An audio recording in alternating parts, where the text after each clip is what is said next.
Hi, I'm Taylor Reshka, and this is Community Table. Hey everyone, my name is Taylor Reshka, and I am a food photographer based out of Roanoke, Virginia. Community Table is kind of an idea I came up with in a fever dream. We talk a lot in cooking about local ingredients you can find locally, or ingredients that have been cultivated in a certain area for a long time. But I don't think we talk about community ingredients enough. What is that? One, I made it up.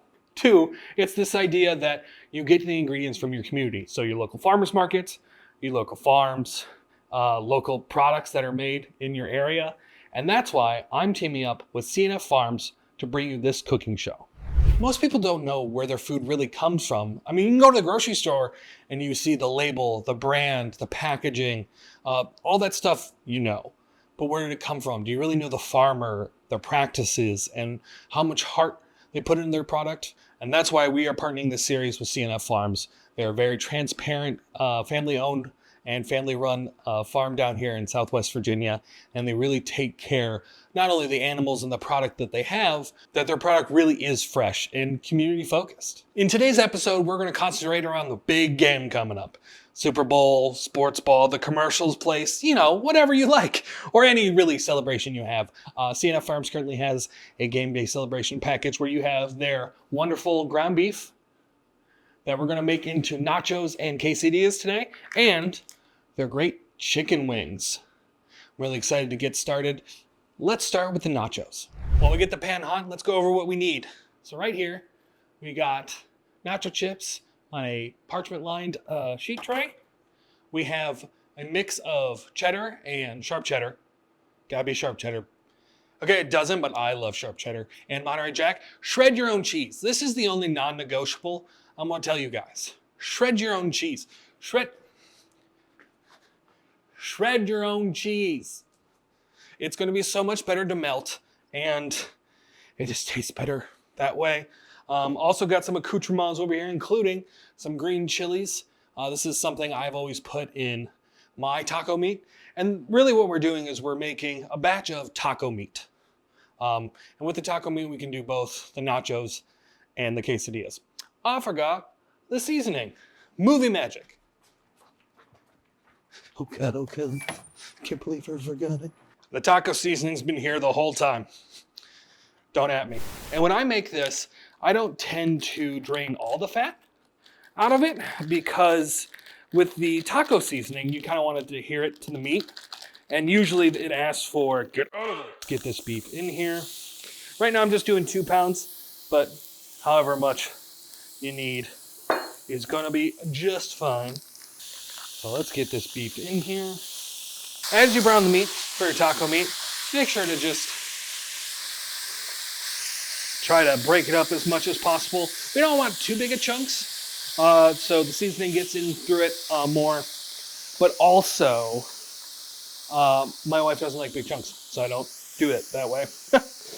And everyone does nachos differently. I call these party nachos because I've always done it on a sheet tray. Growing up, my mom made it like this. All we're doing is we're making taco meat, putting it on some tortilla chips, putting on that freshly shredded cheese, and then put it in the broiler just to melt it. That's it. That's all you got to do. To me, that's simple, and it's such an easy way to serve it. People can just grab it. Usually with a spatula, you just go kind of like a lasagna. I want this corner, and go at it. Now you want to do this until it's like 3/4, most of the way done. And then we'll add our green chilies to get that flavor in there. And then the seasoning. And you can top your nachos however you want. I'm a big fan of sour cream salsa and green onion. We've always used green onion. You can do diced onion, you can do cilantro. You can top however you want to, especially at a party like this, the Super Bowl party, if you have one. People want it differently. My stepmother's favorite is black olives, which, don't knock it till you try it. It's very good. It's very good. Something my wife and I do when we make other type of taco bowls is we'll put black beans or pinto beans in there, and really stretches it out when we're doing meal prep or stuff like that.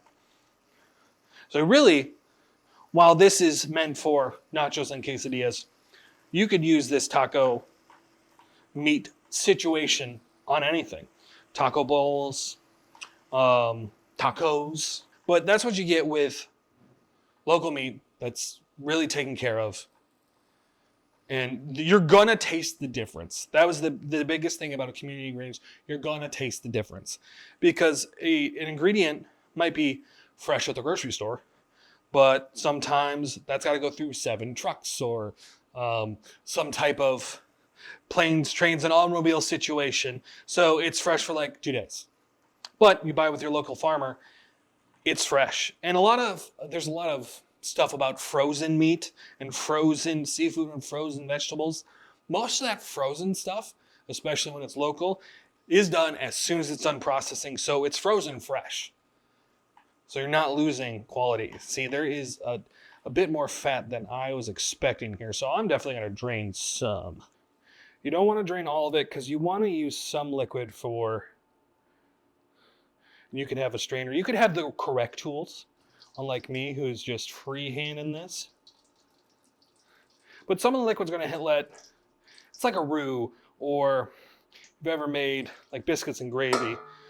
To make that gravy, you really need to have some of that fat in there to adhere the flour to make the roux. Now, taco seasoning, 2 tablespoons, 3 tablespoons. If you're using a package, do whatever they say on there. I probably said something and you're like, how much? I am literally eyeballing this. Let me put this behind and stir nice and in there. Oh, it's so fragrant. And use whatever spice you want.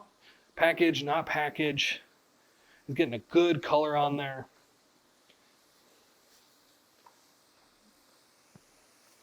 Wonderful. Oh, I know you can't smell this. It smells Gucci. So what does Gucci smell like? I don't know. This? If you ever get Gucci perfume, it smells like this. Okay. Let's turn that down a little bit. Good. Oh, I like that. All right, so now you have your plate of tortilla chips. These are actually a hint of lime. I really like lime. And just spread it nice and evenly. You can do this with your hand, especially if you let this cool for a little bit. I did not. And I kind of do rows. Because you don't want it sparse, but you don't want huge pockets of meat like that. So it's impossible to eat. Or maybe you do. You ever see those videos where the guy puts a tortilla under their hard taco? Whatever falls out is now a new taco. You do that with this, and you can see I almost put too heavy this side. So I'm going to come this other side. And we're going to reserve the rest of this for our quesadillas. Now, your shredded cheese. Again, people, shred your own cheese. It is so much better that way. And we're just going to pop that right this way. And I like a lot of cheese. And this is going to melt more. So when you buy bag cheese, it's got preservatives and it's almost like a flour on it, so it doesn't melt in the bag. So yes, there's a lot of work that goes into shredding your own cheese, but it's worth it. It melts better. So I'm putting a lot of cheese on here because, one, I love cheese and I'm a cheesy guy. But with this kind of cheese, it'll melt easier. It'll come down more. That flour or whatever substance they put on that shredded cheese at the store prevents good melting, and it takes a lot more. Now, what you do, you take this and you put in your broiler for like just enough. I don't have a time estimate for you, and I apologize, but just enough for the cheese to melt. Now, we have movie magic, so I've prepared one already. Movie magic.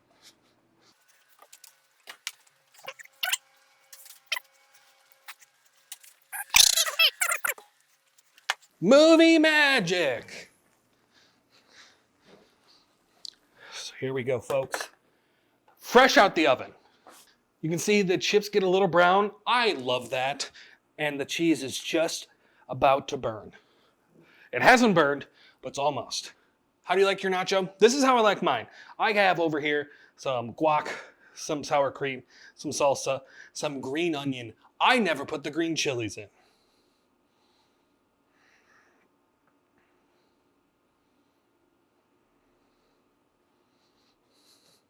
Hey, when you make the recipe, put the green chilies in, it tastes really good. This one I made beforehand, and this has the green chilies in it. But this is how I like to do it. I like to do green onion, and you can do fresh raw onion. You can put grilled onion on here. The old cilantro raw onion, great. I am a green onion, salsa. You probably want more salsa on this, and really you should just have it to the side so when people bite into it.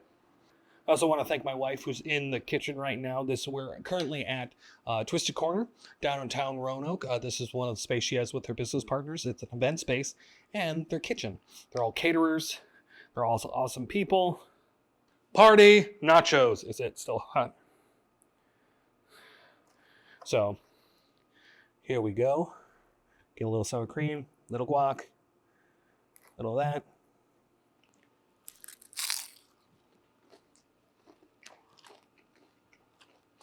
Look, it's not a culinary masterpiece,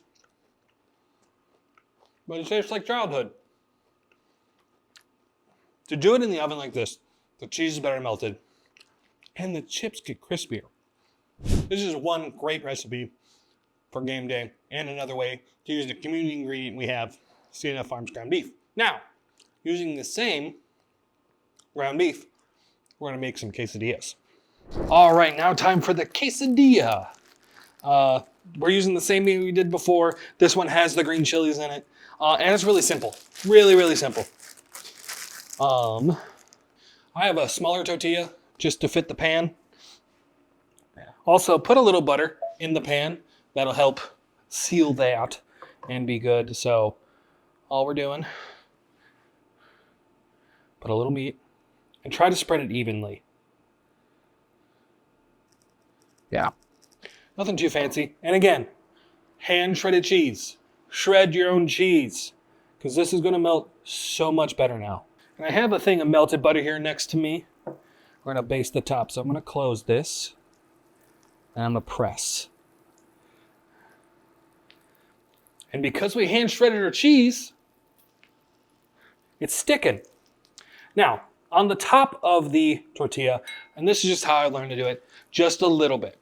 A little butter, oil, whatever, tallow, just a little fat, kind of like a grilled cheese, but not. The tortilla is a quesadilla, just a tortilla grilled cheese. Let me know in the comments. We are putting this together because the Super Bowl is next weekend, and we wanted to make sure people knew about this great deal that C&F Farms has going on. It's their Super Bowl package, or its party package. You get 4 pounds of ground beef and you get 60 wings to do however you will with them. And you don't have to do these things, obviously, but I encourage you to because they're pretty good. Oh yeah. Now a little bit of the beef went out because I am an expert at making things fly.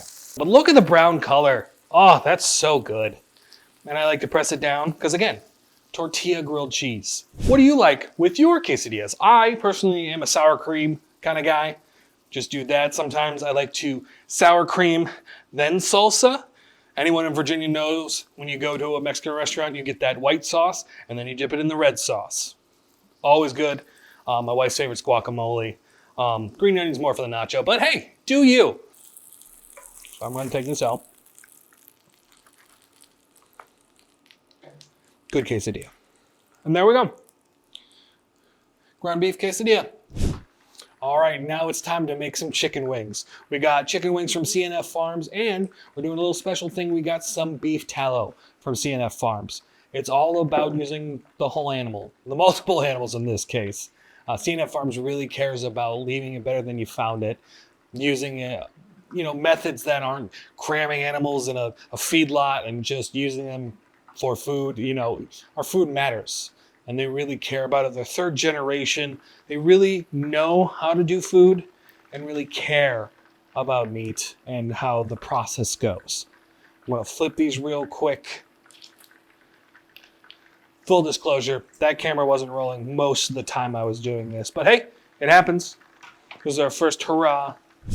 When you're frying, make sure your oil is at 350 degrees. Most of the time, use a candy thermometer. I have this ThermoPro pen. They're not a sponsor, but I use this in all my barbecue stuff at home, and this is a really good way to keep track. Now, you want to fry these wings until they are 165 degrees internal.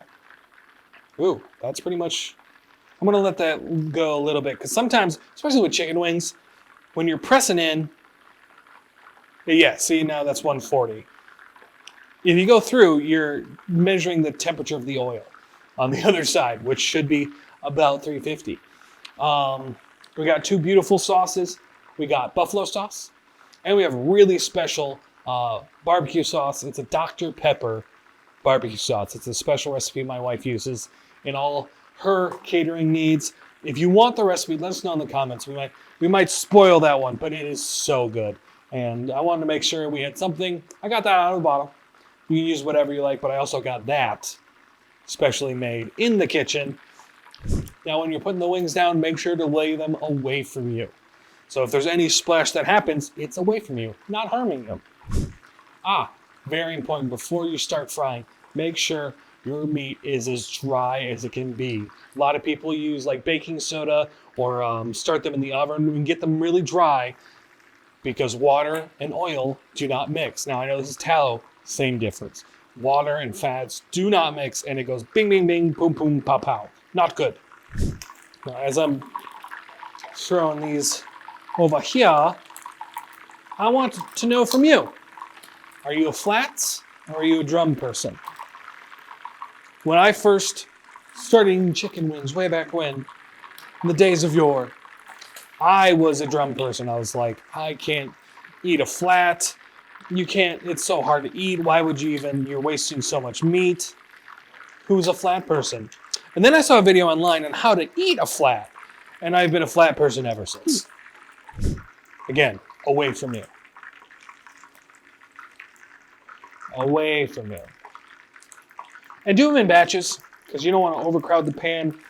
Because again, as soon as I put these in, maybe you can hear the frying got a little quieter.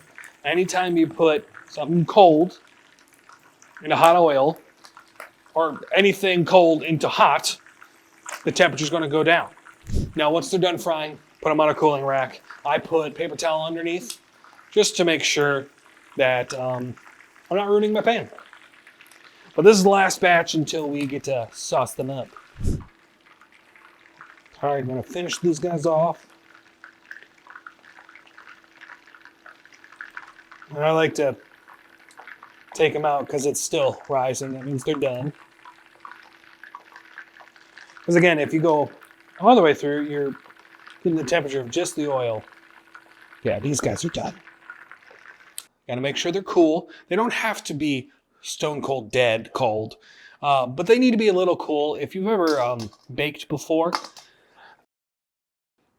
or have seen the Great British Baking Show, let's do 6. You know, if it's too hot and not cooled properly, sauces and frostings tend to just melt off. So we just don't need a ton. Just enough to coat. That might have been too much, but who knows. And then let's just, I'm not an expert, don't judge me. And we want to try to coat these nice and, oh, I'm getting too fancy. Just little bit. I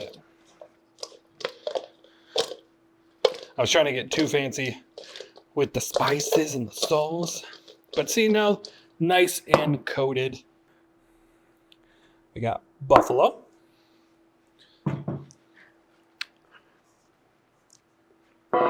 And the special sauce.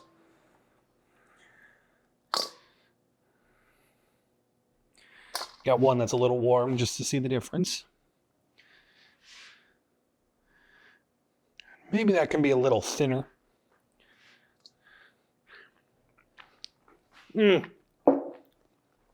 love that sauce. I'm not a barbecue sauce person. So when she first made this sauce and told me to have it, was like, whatever. And then I had it and I was like, oh, this is awesome.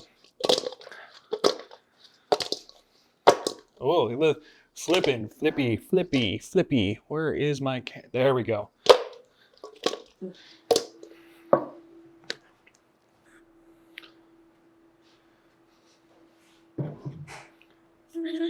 We got our 2 sets of chicken wings ready for game day. Now, I promised you, I'll show you how to eat it flat. So, big thing with this, and I'll do it on this camera. See, you kind of have to twist it and wait for one of the bones. This one's going to be the top bone, it usually is. Remove the bone. Gone. And then you got one bone with all this meat on it, and then you can just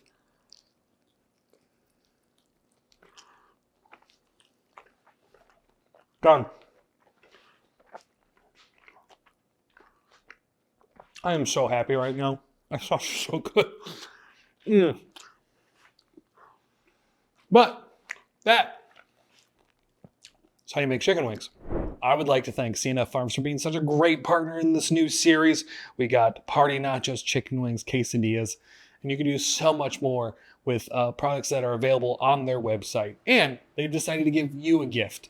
With the code right here, you get 10% off your first order. So if you want to make some awesome food for your Super Bowl party, get on it now. If you're looking for more recipe ideas, make sure to stick around, join the mailing list, keep an eye on social media. We're hoping to bring more food ideas, be it meal prep, fancy food ideas, or just ways to use different cuts of meat.